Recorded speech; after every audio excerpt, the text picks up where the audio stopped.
Well, obviously, the details are going to emerge, but this is clearly a horrific incident. I mean, from a very early standpoint, will there be political fallout from this tragedy? We are now on the trial stage of the presidential candidate, so every time there is a major incident, and this is tragic and sad, but it does provide a testing ground for both Trump and Hillary Clinton. And for Mr. Trump, it's an opportunity for him to demonstrate that he's fit for being a commander-in-chief. He can handle keeping the country safe. For Hillary Clinton, she's got to demonstrate that she's on top of things and that she's willing to do what it takes. And if I can just, Guys, 1 second. yeah, if you can just be. Sorry.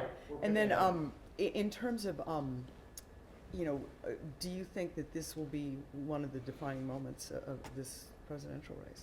This could become a defining moment in the presidential race. If the early news reports that this might be a domestic terror case, if that is proven to be the case, then I think that's going to play very strongly into Donald Trump's hand, who's been pushing hard that we need to be tougher and be willing to take new steps to crack down on terrorists. On the other hand, if Donald Trump is unable to focus on this event and show that he's got the capacity to really work a complicated investigation, come up with remedies, then I think it's going to play to Hillary Clinton's benefit. But this is right off the bat, this is a testing ground for the candidates, and I think if this emerges as truly a domestic terror case, it could become the defining issue as we move forward into the presidential campaign. How about Hillary Clinton's, though, her notable speech within the past, 10 days about temperament? And is this somebody who we want to have on the, does he have the right temperament to be? Hillary Clinton put Donald Trump on the spot by saying that he's not temperamentally fit to be commander-in-chief.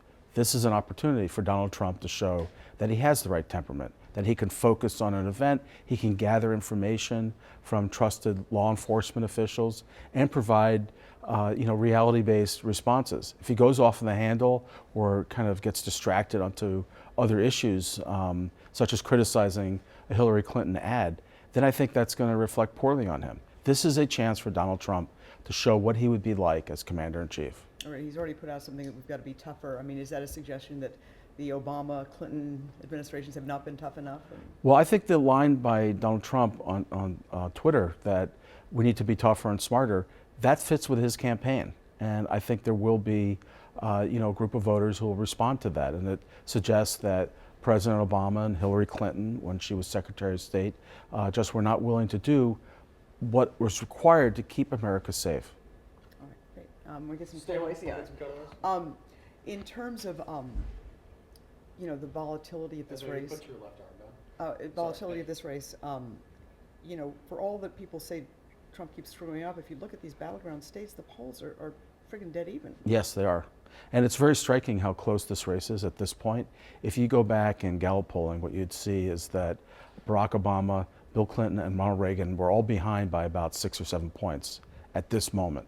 So Donald Trump is clearly in a tight race at this point. And if I had to make a prediction, I think this could be one of the closer races we've had in the last, since 2000.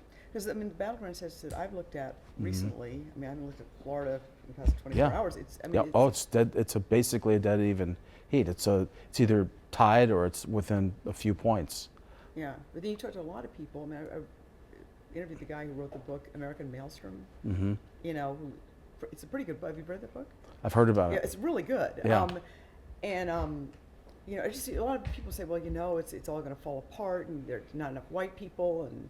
I just think a lot of that is off the mark. If, one of for instance, the arguments about Hillary Clinton's chances are that she has this large lead among women and Hispanics. But what few people look at is if you flip it, what you'd see is Donald Trump has even a larger lead among men than Hillary Clinton has among women.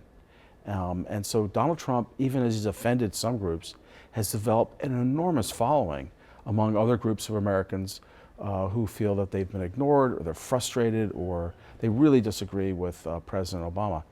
The other factor here is the economy, which is not doing well. And that could well play into the hands of Donald Trump.